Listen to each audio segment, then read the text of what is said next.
나는 모든 사람 마음속에 꼬리표를 볼 수 있다. 예를 들어 내 상사 머리 위엔 대머리 걱정이 떠있다. 내 여신 머리 위엔 포토샵 달인이 떠있다. 기차, 안, 말썽쟁이 애가 계속 시끄럽게 굴었다. 나는 다가가 도와주려 웃으며 물었다. 꼬마야, 계속 울기만 하네. 배고픈 거니? 아이는 자리에 앉아있는 부모를 힐끗 봤다. 나도 시선을 따라봤다. 그 부모의 머리 위에 선홍색 세 글자가 떠올랐다. 인신매매범. 내 얼굴에 미소가 굳어버렸다. 그 아이가 고개를 들었다. 나이에 어울리지 않는 냉담한 눈빛으로 나를 봤다. 천진한 것도 아니고 호기심도 아니었다. 살피는 눈빛이었다. 그는 대답하지 않았다. 옆에 부모는 곧바로 경계했다. 남자가 아이를 단번에 품에 안았다. 여자는 까다로운 눈빛으로 나를 머리부터 발끝까지 훑었다. 남자 머리 위의 글자는 이미 사라졌다. 대신 극도의 경계가 떠올랐다. 여자 머리 위의 꼬리표도 혐오로 바뀌었다. 넌 누구야? 뭘 하려는 거야? 여자의 목소리는 날카롭고 적대감으로 가득했다. 주변 승객들이 쳐다봤다. 내 머릿속은 새하얘졌다. 나는 건조하게 설명할 수밖에 없었다. 아이가 귀여워서 장난 좀 치려던 거예요. 우리 러러는 낯선 사람이랑 말하는 걸 싫어해. 남자가 냉랭하게 잘랐다. 아이를 안은 팔에 더 힘을 줬다. 아이의 몸은 그의 품에서 유난히 뻣뻣해 보였다. 나는 알아차렸다. 처음부터 끝까지. 아이는 버둥거리지도 않았다. 아빠나 엄마라고 한마디도 하지 않았다. 그저 조용히 있었다. 머리 위에 망했어 세 글자. 선홍색이라 눈이 시릴 정도였다. 이대로 그냥 갈 수는 없었다. 나는 한 걸음 물러나 내 자리로 돌아갔다. 하지만 시선은 끝내 그 세 사람에게서 떨어지지 않았다. 내 자리는 그들과 멀지 않았고 통로 하나를 사이에 두고 있었다. 나는 휴대폰을 꺼내 노는 척했다. 사실은 카메라를 그들 쪽으로 향했다. 그 남자는 내 시선을 눈치챈 것 같았다. 사납게 노려봤다. 그의 머리 위 꼬리표는 경고로 바뀌었다. 나는 곧바로 고개를 숙였고 심장은 더 빨리 뛰었다. 이건 평범한 가족이 아니었다. 그 아이도 절대 그들의 아들이 아니었다. 나는 뭔가 해야 했다. 나는 벌떡 일어섰다. 객차 연결부 화장실 쪽으로 걸어갔다. 그들 좌석을 지날 때 나는 일부러 발밑이 불안한 척했다. 휘청했다. 손에 든 생수병이 실수로 손에서 미끄러졌다. 그 아이 발치에 떨어졌다. 아이고, 죄송합니다 하고 급히 사과했다. 몸을 숙여주우려 했다. 내가 허리를 굽힌 순간 나는 목소리를 낮춰 우리 둘만 들을 수 있는 크기로 그 아이에게 재빨리 말했다. 인신매매로 끌려온 거라면 고개를 끄덕여. 아이가 몸을 확 떨었다. 그는 재빨리 고개를 들어 나를 한 번 봤다. 그 눈빛에는 처음으로 감정이 드러났다. 두려움이었다. 그는 고개를 끄덕이지도 젖지도 않았다. 하지만 그 순간 머리 위에 꼬리표가 격렬하게 깜빡였다. 그리고 꼬리표는 두 글자로 바뀌었다. 구해줘. 옆에 그 남자는 이미 내 의도를 알아챈다. 그는 나를 거칠게 밀쳤다. 힘이 엄청 셌다. 미쳤냐? 그가 버럭 소리쳤다. 목소리가 조용한 객차 안에 터져나갔다. 모든 시선이 나에게 쏠렸다. 나는 그의 밀침에 통로 반대편 좌석에 부딪혔다. 어깨가 찌릿하게 아팠다. 왜 계속 우리만 쳐다보는 거야? 일부러 다가와 내 아들에게 말까지 걸고 뭘 하려는 거야? 남자는 내 코앞을 가리키며 흉악한 기색을 드러냈다. 그의 머리 위 꼬리표는 피처럼 붉은 두 글자로 바뀌었다. 잘해. 객차 전체의 시선이 탐조등처럼 나를 비쳤다. 의심도 있었고 호기심도 있었고 짜증도 있었다. 무슨 일이야? 이 젊은이는 나쁜 사람처럼 안 보이는데 수군거림이 모기처럼 윙윙거렸다. 나는 바닥에서 일어나 그 남자를 뚫어져라 노려봤다. 그의 눈빛의 흉악함은 조금도 숨겨지지 않았다. 그 여자도 일어섰다. 그리고 울먹이기 시작했다. 이 사람은 타자마자 수상쩍게 굴었어요. 우리 러러가 겁먹어서 말도 못하게 됐어요. 그녀는 말하면서 눈물을 훔쳤다. 머리 위에 꼬리표는 흑백전도였다. 연기 참 잘하네. 주변 승객들이 나를 손가락질하기 시작했다. 열차장이 소식을 듣고 달려왔다. 뒤에는 철도경찰 2명이 따라왔다. 무슨 일이죠? 열차장은 엄숙한 표정이었다. 여자는 곧바로 구세주를 만난 듯 달려가 하소연했다. 경찰관님, 드디어 오셨네요. 이 사람이 우리를 괴롭혔어요. 심지어 제 아들까지 납치하려 했어요. 그렇게 더러운 누명이 씌워졌다. 열차 경찰의 얼굴이 굳더니 나를 돌아봤다. 선생님, 신분증을 제시해주세요. 나는 그들을 바라봤다. 그리고 그 남녀를 다시 봤다. 남자의 라벨은 배짱 있음. 여자의 라벨은 우쭐. 그리고 그 아이 머리 위에 살려줘는 이미 사라졌다. 차가운 끝장이야로 바뀌어 있었다. 그는 포기한 듯했다. 아니, 나는 포기할 수 없어. 나는 진정했다. 주머니에서 신분증을 꺼내 열차 경찰에게 건넸다. 경찰관님, 저 사람들은 매매범 같습니다. 저 아이는 저들에게 납치된 겁니다. 나는 한 글자씩 또렷하게 말했다. 내 말에 객실 전체가 순식간에 조용해졌다. 그 남녀는 잠시 멍해졌다. 이내 더 격렬하게 반응했다. 헛소리하지 마. 남자가 분노하며 달려들려 했다. 열차 경찰이 막아섰다. 이건 모함이야. 이건 명예훼손이야. 여자는 더 크게 울기 시작했다. 열차 경찰이 나를 보았다. 그리고 그들을 다시 보았다. 이마를 찌푸렸다. 증거가 있습니까? 젊은 열차 경찰 한 명이 나에게 물었다. 증거? 내가 가진 유일한 증거는 내 눈에 보이는 라벨뿐입니다. 증명할 수 없는 비밀. 나는 말문이 막혔다. 증거도 없이 함부로 말해? 나이 많은 열차 경찰이 엄하게 말했다. 우리와 함께 가시죠. 나는 그들을 바라봤다. 무력감이 밀려왔다. 그 남녀의 얼굴에 승리의 미소가 번졌다. 내가 경찰에 끌려가려는 바로 그때 낮고 굵은 남자 목소리가 들려왔다. 잠깐.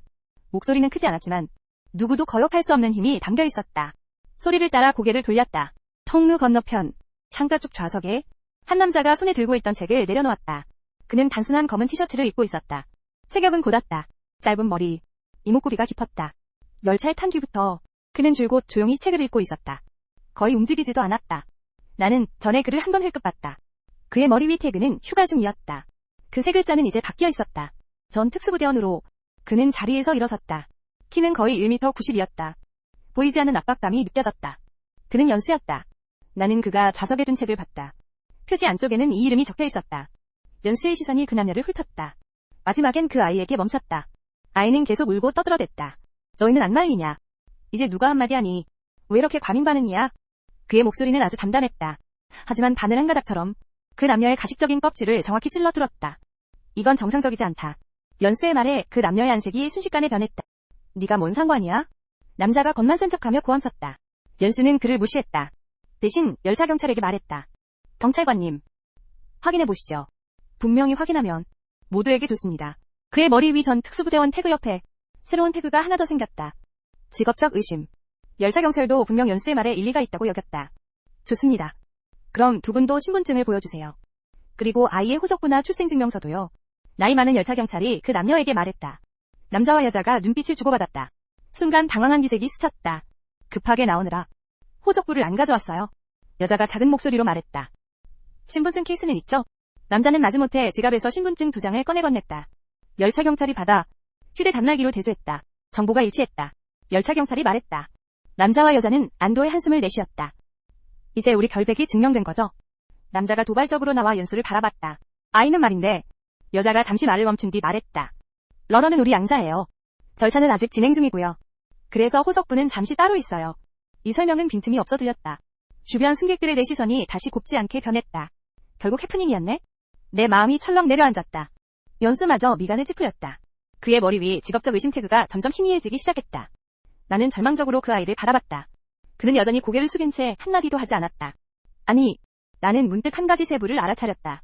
그 여자는 처음부터 오른손을 계속 꽉 쥐고 있었고 뒤로 숨기고 있었다. 자세가 몹시 뻣뻣했다. 아주 부자연스러웠다. 나는 그녀의 오른손을 뚫어지게 노려봤다. 그녀는 내 시선을 눈치챈 듯 했다. 몸을 뒤로 조금 움츠렸다. 손을 더 숨기려 했다. 뭘 숨기는 거예요? 나는 불쑥 내뱉었다. 모든 시선이 그 여자 오른손으로 쏠렸다. 여자의 얼굴이 하얗게 질렸다. 숨긴 거 없어요. 그녀가 더듬거리며 말했다. 그럼 손을 내보세요. 연수의 목소리가 다시 울렸다. 차갑고 날카로웠다. 여자의 몸이 떨리기 시작했다. 그녀 머리 위에 옥졸 태그가 사라졌다. 대신 공포가 나타났다. 열차 경찰도 뭔가 이상하다는 걸 알아차렸다. 부인, 협조해주세요. 여자는 주먹을 꽉 쥔 채 좀처럼 풀지 않았다. 나이 많은 열차 경찰은 더는 참지 못했다. 곧장 다가가 그녀의 손목을 붙잡았다. 여자는 비명을 지르며 빠져나가려 했다. 하지만 열차 경찰의 손은 새집게 같았다. 고통스러운 비명과 함께 여자의 손이 벌어졌다. 무언가가 그녀의 손바닥에서 떨어져 바닥으로 굴러갔다. 작은 은색 금속관이었다. 립스틱처럼 보였다. 하지만 모두가 그게 립스틱이 아니라는 걸 알고 있었다. 그건 주사기였다. 바늘 끝이 푸른빛 냉광을 번뜩였다. 객실 안은 죽은 듯 고요했다. 모두가 차갑게 숨을 들이켰다. 여자의 얼굴은 종이장처럼 새하얘졌다. 머리 위에 공포가 끝장이야로 바뀌었다. 그 남자는 이를 보자 얼굴이 확 변해 돌아서서 도망치려 했다. 연수의 동작이 그보다 더 빨랐다. 단번에 깔끔한 제압으로 남자는 그대로 바닥에 꾹 눌렸다. 꼼짝도 못했다. 남자는 돼지같은 비명을 질렀다. 열차 경찰이 즉시 반응했다. 여자도 제압했다. 나는 빠르게 아이 곁으로 가 쭈그리고 앉았다. 무서워하지 마. 이제 괜찮아. 아이의 몸은 아직도 미세하게 떨리고 있었다. 그는 천천히 고개를 들어 나를 바라봤다. 그의 머리 위 끝장이야 태그가 마침내 사라졌다. 대신 흐릿한 두 글자가 나타났다. 천노. 그것이 그의 이름이었다. 그는 입을 달싹였다. 희미하고 쉰 목소리를 냈다. 아저씨. 그러자 눈물이 끊어진 구슬처럼 뚝뚝 떨어졌다. 기차는 앞에 가장 가까운 역에 임시 정차했다. 그 인신 매매범들은 수갑이 채워진 채 끌려 내려갔다. 객실 안 승객들이 모두 박수를 쳤다. 나를 보는 시선도 의심에서 존경과 감사로 바뀌었다. 젊은이, 잘했어. 자네와 그분 덕분이네. 나는 조금 민망하게 웃었다. 진짜 공은 연수에게 있다. 그가 나서지 않았다면 나는 이미 정신병자로 몰려 끌려갔을지도 모른다. 나와 연수도 내려달라는 요청을 받았다. 역공안 당직실에 가서 진술조서를 작성했다. 장츠. 그렇죠. 그들이 수상하다는 걸 어떻게 알아챘나요? 경찰이 호기심 어린 목소리로 물었다. 나는 내가 태그를 볼 수 있다고 말할 수는 없었다. 나는 얼버무릴 수밖에 없었다. 직감이요. 아이와의 상호작용이 좀 이상하다고 느꼈다. 가족 같지 않았다. 경찰은 고개만 끄덕이고 더 묻지 않았다. 연수의 진술조서는 금방 끝났다. 그의 신원도 확인됐다. 정말 전역 군인이었다. 진술을 마치고 우리는 당직실을 나왔다. 천너의 가족은 아직 오는 중일 것이다. 나와 연수는 플랫폼에 서 있었다. 한동안 서로 말이 없었다. 그때 내시야 끝에 당직실에서 나오는 경찰 한 명이 들어왔다. 그는 전화를 하고 있었다. 목소리를 낮춘 채 표정은 긴장돼 있었다. 나는 무의식적으로 그의 머리 위 태그를 흘끗봤다. 내가 한 번도 본 적 없는 짙은 회색 태그였다. 내 통자. 내 마음은 다시 한번 바닥으로 가라앉았다. 그 단어에 온몸이 싸늘해졌다. 나는 횡연수를 바라봤다. 충격으로 동공이 수축했다. 재빨리 그 경찰 쪽으로 고개를 살짝 돌렸다. 눈빛은 숨길 수 없는 다급함과 경고가 담겨 있었다. 연수는 거의 즉시 내 이상한 낌새를 포착했다. 그는 내 시선을 따라 바라봤다. 미간이 순간 더 깊게 찌푸려졌다. 그의 머리 위 태그는 평정에서 직업적 의심으로 바뀌었다. 내 눈은 그의 직감으로는 닿을 수 없는 결정적 증거를 보고 있었다. 내 통자라 불린 경찰은 전화를 끝내고 서둘러 역 밖으로 걸어갔다. 나는 연수와 눈을 마주쳤다. 나는 눈빛으로 그에게 확신의 신호를 보냈다. 그는 즉시 내 뜻을 알아챈다. 말없이 호흡을 맞춰 뒤를 따라갔다. 우리는 너무 가깝지도 멀지도 않은 거리를 유지했다. 인파를 가로질러 역 밖으로 나갔다. 그 경찰은 검은 세단에 올라탔다. 나는 차 번호를 적어두었다. 어떡하지? 내가 연수에게 물었다. 목소리가 조금 메말라 있었다. 신고해. 연수의 대답은 단순하고 직설적이었다. 하지만 그는 바로 휴대폰을 꺼내지 않았다. 누구에게 신고하게. 그들 내부에 내 통자가 있다면 우리가 누구에게 연락해도 정말 경계하게 할 수 있다. 내가 걱정을 털어놓았다. 연수는 침묵했다. 그의 머리 위 직업적 의심 태그 옆에 골칫거리라는 두 글자가 떠올랐다. 우리는 교착 상태에 빠졌다. 역 밖은 차와 사람들이 뒤섞여 소란스러웠다. 햇살이 눈부셨다. 그런데도 발끝에서부터 서늘함이 올라왔다. 우리는 아이 하나를 구했지만 오히려 더 큰 벌집을 건드린 것 같았다. 바로 그때 내 휴대폰이 다시 울렸다. 낯선 번호였다. 잠시 망설이다가 결국 받았다. 여보세요. 전화 너머로 가공된 남녀 구분이 안 되는 전자 합성음이 들려왔다. 장츠. 맞나? 당신 누구야? 내 안에서 경고음이 요란하게 울렸다. 친절한 경고지. 그 목소리가 말했다. 오늘 기차에서 너 참견이 많더군. 네가 상관할 일이 아닌 건 건드리지 마. 내 피가 순식간에 얼어붙었다. 그렇지 않으면 내 최후는 그 아이보다 훨씬 더 비참할 거다. 전화가 끊겼다. 나는 휴대폰을 쥔 손바닥이 식은땀으로 젖어 있었다. 그들은 내 이름을 알고 있었다. 그들은 내가 기차에서 무슨 일을 했는지까지 알고 있었다. 이 그물은 내가 생각한 것보다 훨씬 더 컸다. 그리고 훨씬 더 검었다. 연수가 새하얗게 질린 내 얼굴을 보며 물었다. 무슨 일인데? 나는 전화 내용을 한 글자도 빠짐없이 그에게 말했다. 연수의 표정이 완전히 굳어졌다. 그의 머리 위 골칫거리와 직업적 의심이 모두 사라졌다. 그 대신 얼음처럼 차가운 두 글자가 떠올랐다. 분노. 이건 도발이야. 그가 말했다. 이건 도발이 아니야. 살해 협박이야. 살인. 범죄. 내 통자. 이런 말들은 영화에서나 들어봤지. 이제 보이지 않는 손이 전화선 너머로 내 목을 조르고 있었다. 한 걸음만 더 가면 나락이라는 걸 알려주는 듯했다. 나는 이미 천너를 구했다. 난 할 만큼 했어. 내가 왜 낯선 사람 하나 때문에 내 목숨을 걸어야 하지. 엄마가 떠올랐다. 아직도 내 전화로 무사하다는 소식을 기다리고 있었다. 끝나지 않은 내 커리어와 끝이 보이지 않는 주택담보대출도 떠올랐다. 집에 가고 싶었다. 머릿속에 천너의 눈물 자국이 남은 작은 얼굴이 스쳐 지나갔다. 그의 머리 위 선명한 핏빛 두 글자, 살려줘가. 마치 달군 인두처럼 내 기억에 새겨졌다. 나는 연수를 바라봤다. 마침 하늘을 찌를 듯한 증오를 억누른 그의 눈빛과 마주쳤다. 그의 분노 태그 옆에 나는 그때까지 늘 존재해왔던 내가 놓치고 있던 태그를 봤다. 여동생 찾기. 알고 보니 그도 나와 같았다. 우리 둘 다 어둠 속에서 소중한 사람을 찾고 있었다. 물러서겠다는 말은 더는 나오지 않았다. 내 손은 더 이상 떨리지 않았다. 우리 지금 어떻게 하지? 내가 연수에게 물었다. 목소리엔 나조차 놀랄 만큼의 단단함이 더해져 있었다. 연수가 나를 힐끗봤다. 눈빛엔 약간의 놀라움이 있었다. 그도 내가 포기할 거라 생각했을지 모른다. 그의 머리 위 분노, 옆에 인정 태그가 하나 더 생겼다. 저들이 위협할수록 오히려 더 두려워한다는 뜻이야. 연수가 말했다. 그럼 조사하자고 내가 말했다. 연수가 고개를 끄덕였다. 우선 우리 안전부터 확보해야 해. 그는 그렇게 말하며 주변을 둘러봤다. 여긴 안전하지 않아. 따라와. 그는 나를 데리고 재빨리 역광장에 빠져나갔다. 옆에 한적한 골목으로 들어갔다.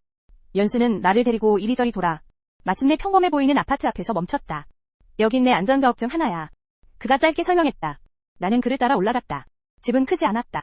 원룸에 거실 하나 딸린 구조였다. 하지만 아주 깔끔하게 정리되어 있었다. 창문마다 두꺼운 커튼이 드리워져 있었다. 보기엔 꽤 안전해 보였다. 우선 여기 있어. 밖으로 나가지 마. 아무에게도 연락하지 마. 연수가 당부했다. 그럼 너는? 잠깐 나갔다 올게. 연수의 눈빛은 차가웠다. 그들이 감히 우릴 협박했으니 대가를 치러야 해. 그의 머리 위 태그는 추적이었다. 내가 도움이 안 된다는 건 알아. 여기 남는 게 최선이야. 너도 조심해. 윤수가 고개를 끄덕였다. 그리고 돌아서 떠났다. 방에는 나 혼자만 남았다.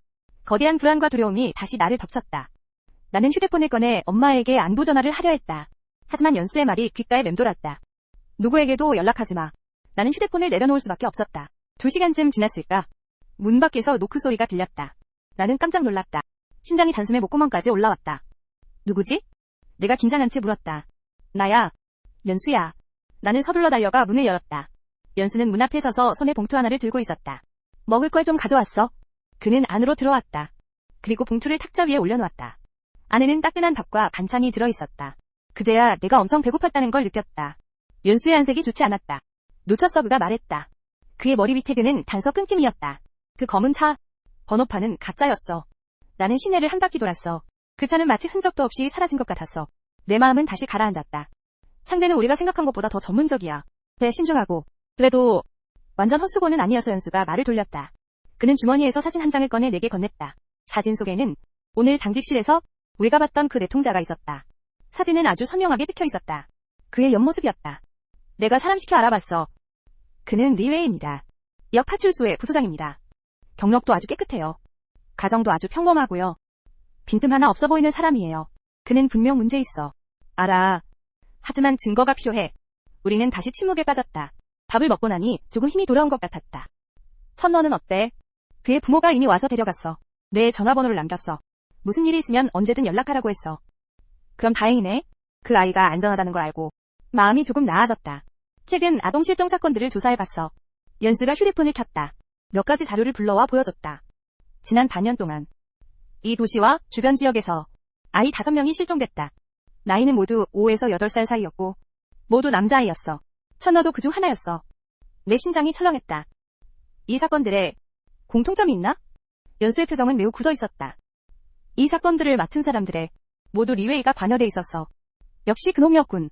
게다가 이 사건들은 결국 모두 흐지부지 끝났어.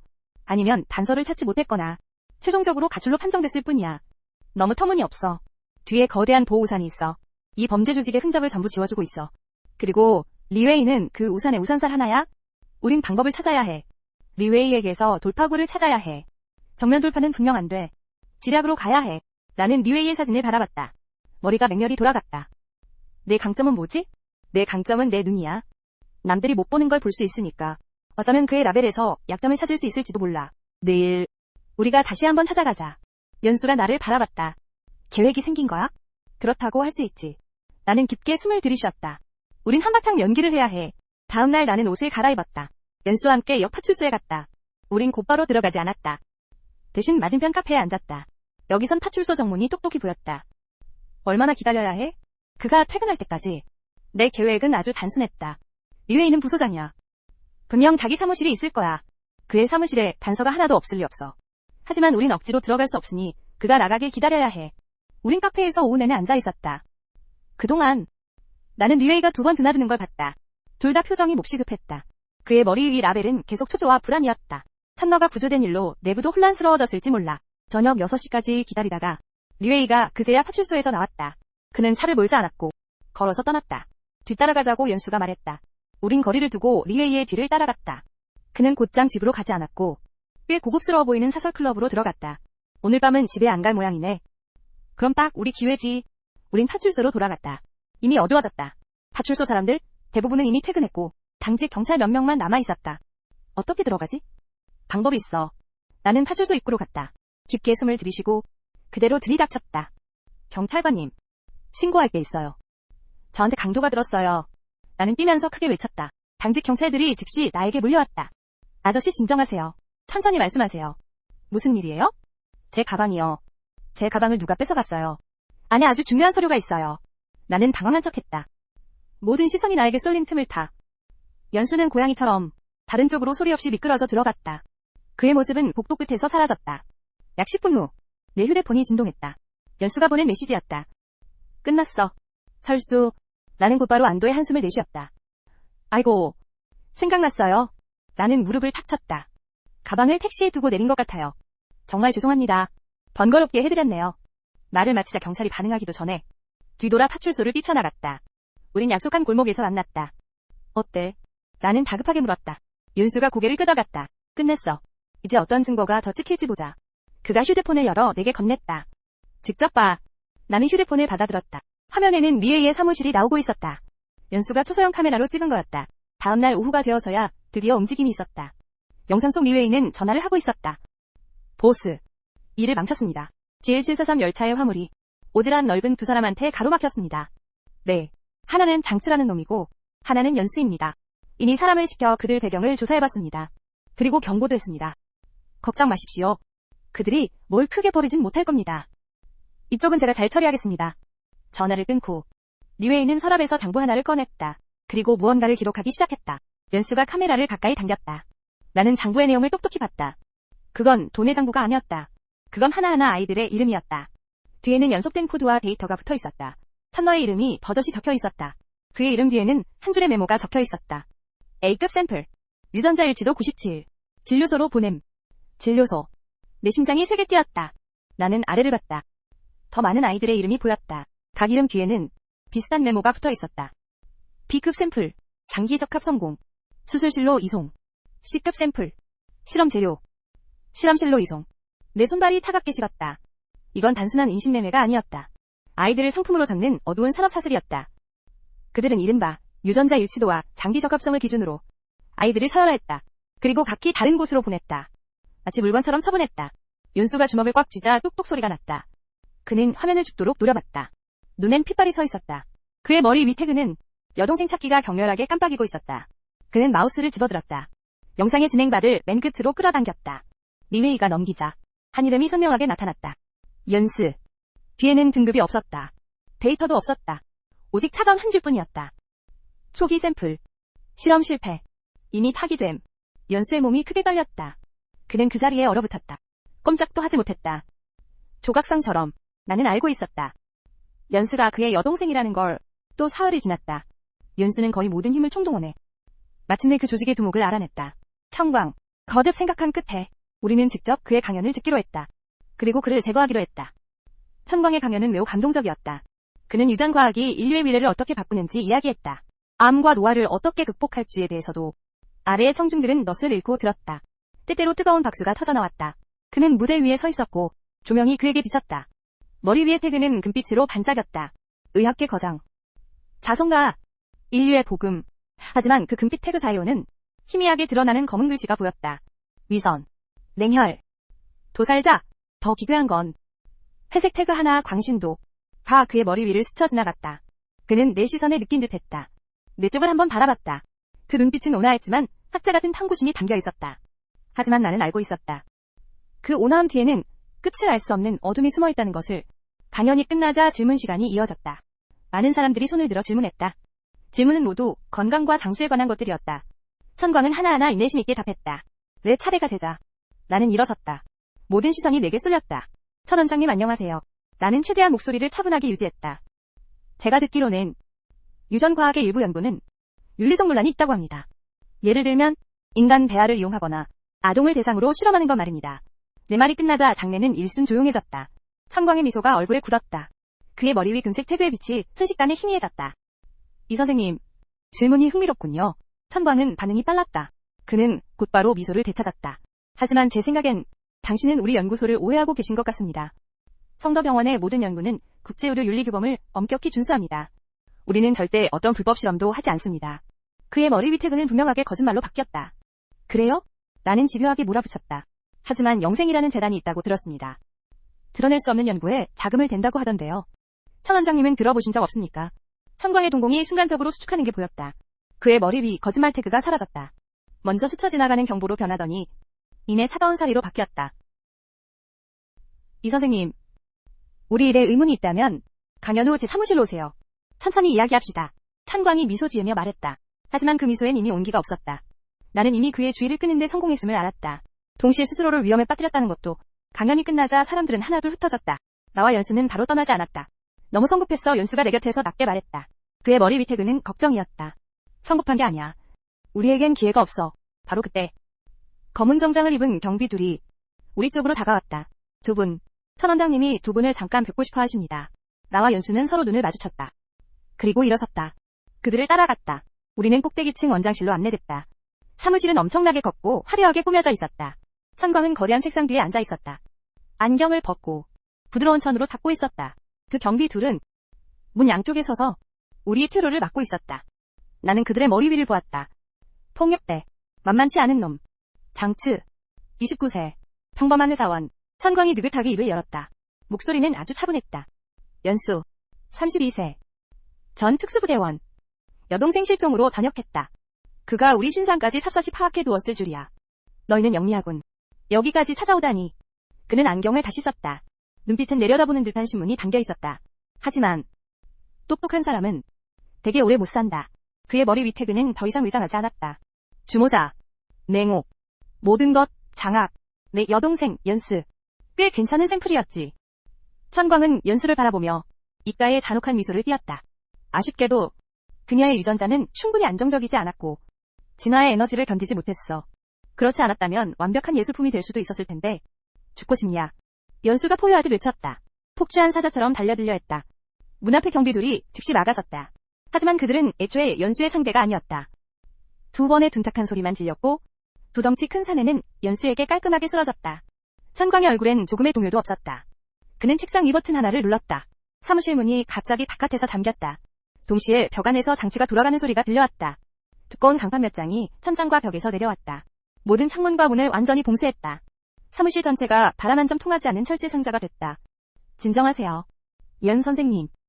천광이 태연하게 말했다. 그저 여러분께 제 소장품을 한번 보여드리고 싶었을 뿐입니다. 그의 뒤 벽이 천천히 양옆으로 열렸다. 벽 뒤에는 책장도 장식품도 아니었다. 그곳엔 초록색 영양액이 가득 찬 거대한 유리 용기들이 줄지어 있었다. 용기 안에는 작은 몸들이 영양액에 잠겨 있었다. 그 실종된 아이들 모두 눈을 감은 채였다. 몸에는 각종 관이 잔뜩 꽂혀 있었다. 마치 깊이 잠든 것처럼. 이 용기들 한가운데에는 가장 거대한 용기 하나가 있었다. 그 안에는 소녀 한 명이 담겨 있었다. 16, 17살쯤 되어 보였다. 얼굴도 단정하고 예뻤다. 비록 눈을 감고 있어도 생전에 단아한 아름다움이 드러났다. 그녀가 바로 연수였다. 연수의 여동생. 이게 바로 내 예술품이다. 천광이 일어섰다. 두 팔을 벌리고 마치 자신의 걸작을 자랑하듯 그들은 인류 진화의 디딤돌이 될 것이다. 그리고 나는 인류 진화를 이끄는 신이다. 그의 머리 위 표식은 마침내 검은 불꽃이 타오르는 두 글자로 바뀌었다. 신 만들기. 그는 이미 미쳤어. 연수는 유리용기 속 여동생을 바라보았다. 온몸이 격하게 떨렸다. 그의 눈에서는 피눈물이 흘러내렸다. 내가 너를 지옥에 떨어뜨리겠다. 그가 한 글자 한 글자 내뱉었다. 지옥. 천광은 마치 세상에서 가장 우스운 농담이라도 들은 듯했다. 아니, 내가 들어갈 곳은 신전이야. 그는 연수의 용기 앞에 섰다. 푹 빠진 눈빛으로 그녀를 바라봤다. 그녀는 내 첫 작품이야. 비록 실패했지만 그녀는 내게 가장 귀중한 데이터를 줬어. 알고 있나? 이 완벽한 유전자만 추출하면, 노화한 몸에 주입하기만 하면 역성장을 이뤄낼 수 있어. 불멸을 실현할 수 있지. 이건 신만이 가질 수 있는 권능이야. 그리고 지금 내가 그걸 손에 넣었지. 그의 표정은 광기에 찌들어 일그러져 있었다. 연수는 더는 말하지 않았다. 그의 분노와 슬픔은 모두 행동으로 바뀌었다.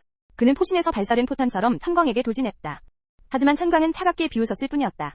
손목에 장치를 눌렀다. 푸른 전기 아크가 바닥에서 솟아올라 전기망을 형성해 연수 앞을 막아섰다. 연수는 세차게 튕겨나가 바닥에 넘어졌다. 소용없어.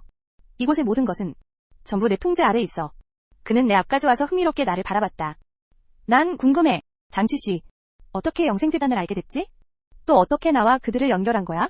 그의 머리 위에 태그가 하나 더 생겼다. 탐구, 그의 정보 출처. 당연히 대답할 수 없지. 안 말하겠다는 거지? 상관없어. 천광이 웃었다. 잠깐. 첫 번째 카드? 너희도 샘플로 만들어주지. 그때 너희의 모든 비밀은 내 데이터에 전부 드러날 거야. 그는 말하며 조작 패널로 걸어갔다. 이제 최종 프로그램을 가동하겠다. 곧 연수의 유전자는 이 아이들의 유전자와 완벽하게 융합될 거야. 진정한 불멸의 셈을 만들어낼 거다. 그리고 너희는 이 위대한 순간을 목격할 영광을 누리게 되지. 그는 시동 버튼을 눌렀다. 모든 유리 용기가 빛나기 시작했다. 안에 영양액이 끓어오르기 시작했다. 그 아이들의 몸이 미세하게 경련하기 시작했다. 그만둬. 연수는 애써 땅에서 몸을 일으켜 다시 달려갔다. 하지만 또 전기망에 튕겨나갔다. 나는 눈앞의 광경을 보며 머리를 미친 듯이 굴렸다. 유일한 방법은 내부에서 무너뜨리는 것뿐이야. 나는 복잡한 조작 패널을 뚫어지게 노려봤다. 내용은 못 읽어도 태그는 보였다. 천광의 머리 위에 숨겨진 태그 하나가 떠올랐다. 공포, 실험 실패. 그도 두려워하고 있었다. 그는 마지막 융합이 실패할까 두려워했다. 동생의 실험 때처럼 그의 광기와 자신감은 모두 가면이었다. 천광. 나는 크게 외쳐 그의 주의를 끌었다. 내 실험은 왜 실패했지? 내가 물었다. 그는 잠깐 멈칫하더니 곧 냉소했다. 네가 알 자격은 없어. 유전자 거부 반응 때문이지 맞지? 나는 그의 가장 깊은 공포를 찌르며 말을 이었다. 그녀의 몸은 그렇게 많은 외래 유전자 주입을 전혀 견디지 못했어. 결국 붕괴했지. 천광의 안색이 변했다. 그의 머리 위에 공포, 실험 실패 태그가 격렬하게 깜빡이기 시작했다. 네가 어떻게 그걸 알아? 네가 실험 데이터를 조작한 것도 알고 있어. 나는 한 걸음씩 그에게 다가갔다. 영생재단의 실험 진척을 속였지. 더 많은 자금을 뜯어냈고. 왜냐하면 너도 잘 알고 있었으니까. 내 이론은 처음부터 틀렸어. 넌 애초에 신을 만드는 게 아니었어. 괴물을 만들고 있었을 뿐이야. 내 한마디 한마디는 마치 무거운 망치 같았다. 천광의 가장 약한 신경을 세차게 때렸다. 그의 표정이 일그러지기 시작했다. 이마에 식은땀이 배어나왔다. 헛소리 마. 네가 뭘 안다고. 나는 가장 위대한 과학자다. 아니, 넌 그냥 사기꾼이야. 살인자일 뿐이야. 이제 내 사기는 곧 들통날 거야. 이 아이들도 연수처럼 고통 속에서 죽게 될 거야. 그리고 넌 아무것도 남지 않겠지. 닥쳐. 천광의 감정이 완전히 폭주했다. 그는 미친 듯이 나에게 달려들었다. 바로 지금이야. 그가 나를 향해 달려든 순간 내 시야에서 전체 제어 시스템의 태그가 미친 듯이 뛰었다. 나는 유일한 살기를 봤다. 주 전원과 비상배액 밸브를 잇는 태그전 하나. 거기엔 시스템 취약점, 강제전원 차단 시 수동 모드가 발동됨이라고 적혀 있었다. 연수는 힘겹게 일어나 다시 달려들었다. 나는 온 힘을 다해 외쳤다. 주 전원을 뜯어내. 3초 안에 그 빨간 밸브를 돌려. 빨리. 연수는 조금도 망설이지 않았다. 내가 외치는 동시에 그는 이미 벽 구석에 그 모든 용기를 잇는 주 전원선으로 달려들었다. 그는 온 힘을 다해 전원선을 벽에서 뜯어냈다. 눈부신 전기 스파크가 터졌다. 방 안의 불빛이 순식간에 꺼졌다. 전기망이 사라졌다. 천광의 움직임이 멈췄다. 그는 어둠 속에서 절망의 포효를 내질렀다. 안 돼. 나는 멈추지 않았다. 어둠 속을 더듬으며 그 빨간 밸브 앞으로 달려갔다. 남은 힘을 다해 그것을 돌렸다. 유리 용기 속 영양액. 배관을 통해 빠르게 배출되기 시작했다. 어둠 속에서 유리가 깨지는 소리가 들렸다. 그리고 아이들이 물에 살을 들려 기침하는 소리도 들렸다. 그들은 살아남았다. 비상등이 켜졌다. 희멀건 불빛 아래 사무실은 아수라장이었다. 유리 용기 조각과 초록빛 영양액이 바닥에 흘러넘쳤다. 구조된 아이들은 바닥에 앉아 멍하니 주위를 바라보고 있었다. 천광은 바닥에 무릎 꿇고 넛 나간 채 텅 빈 용기를 바라보고 있었다. 자신의 위대한 실험이 완전히 실패한 것을 보며 그는 순식간에 모든 기운이 빠져나간 듯했다. 20살은 더 늙어 보였다. 그의 머리 위 모든 꼬리표가 사라졌다. 오직 두 글자만 남았다. 절망. 연수는 연수의 용기 앞에 다가갔다. 용기는 이미 산산조각 나 있었다. 연수의 몸은 차가운 바닥에 누워 있었다. 연수는 자신의 외투를 벗어 조심스럽게 여동생의 몸을 덮어주었다. 그리고 그는 그녀를 안아들었다. 한 걸음씩 천광에게 다가갔다. 끝났다. 연수의 목소리는 무서울 만큼 차분했다. 천광이 고개를 들어 그를 바라봤다. 눈빛은 텅 비어 있었다. 그래. 끝났어. 그는 중얼거렸다. 문득 무언가 떠올린 듯 미친 듯이 웃기 시작했다. 이걸로 이겼다고 생각하나? 설령 내가 잡혀도 영생재단은 또 다른 두 번째 세 번째 천광을 키워낼 거다. 그는 그렇게 말하며 주머니에서 무언가를 꺼냈다. 입에 넣으려 했다. 그건 극독이 든 캡슐이었다. 연수의 움직임이 그보다 더 빨랐다. 발로 그가 들고 있던 물건을 차버렸다. 너를 이렇게 쉽게 죽게 두진 않겠다. 연수가 말했다. 너를 살려두겠다.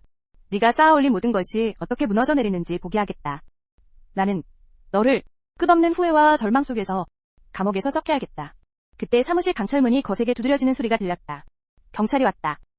내가 배액 밸브를 작동시킬 때 이미 이곳에 최고 경보가 발동됐다. 곧 강철문이 강제로 부서졌다. 대규모 경찰이 들이닥쳤다. 선두에는 날카로운 눈빛의 중년 남자가 있었다. 나는 그의 머리 위에 떠있는 태그를 보았다. 정의? 보아하니 연수도 우리를 위해 대비책을 마련해뒀군. 그는 믿을 수 있는 경찰과 연락했다. 눈앞의 광경을 보며 경찰들은 모두 넋을 잃었다. 하지만 그들은 곧바로 대응했다. 현장을 장악했다. 아이들 구조를 시작했다. 천광은 수갑이 채워졌다. 죽은 개처럼 끌려나갔다. 내 옆을 지나갈 때 그는 독히 어린 눈으로 나를 노려보았다. 그래도 나는 여전히 알고 싶다. 네가 대체 누구인지. 나는 그를 보며 대답하지 않았다. 나는 네 죄악의 태그를 볼 수 있는 평범한 사람일 뿐이야. 사건의 후속 여파는 엄청난 파장을 일으켰다. 성도병원의 검은 산업체인이 완전히 폭로됐다. 원장 청강부터 내부 스파이 리웨이까지 아래 모든 깡패와 인신매매범들까지 단 한 명도 빠짐없이 잡혔다. 죄악을 기록한 그 장부가 가장 중요한 증거가 되었고 대거 연루된 재벌들과 권력자들까지도 끌어들였다. 영생재단의 실체가 드러났다. 전 세계적으로 수배와 제재를 받았다. 구출된 아이들은 모두 차례로 가족의 품으로 돌아갔다. 천너의 부모님은 나에게 각종 지역 특산물을 한가득 보내주셨고 감사 편지도 한 통 보내주셨다. 편지에는 천너가 서툰 글씨로 나를 하나 그렸고 연수를 하나 또 자기 자신도 그렸다. 우리 셋은 손을 맞잡고 있었고 머리 위에는 모두 찬란한 태양이 그려져 있었다. 나는 그 일을 스스로 그만뒀다. 칸마기 사무실의 KPI는 더 이상 나를 가둘 수 없었다. 나는 다른 도시로 가서 다른 삶을 살기로 했다. 떠나기 전날 연수가 나를 찾아왔다. 그는 여동생의 장례를 치렀다. 그는 훨씬 평온해 보였다. 그의 머리 위에 복수 태그는 이미 사라져 있었다. 그 대신 따뜻한 두 글자가 떠 있었다. 후렴.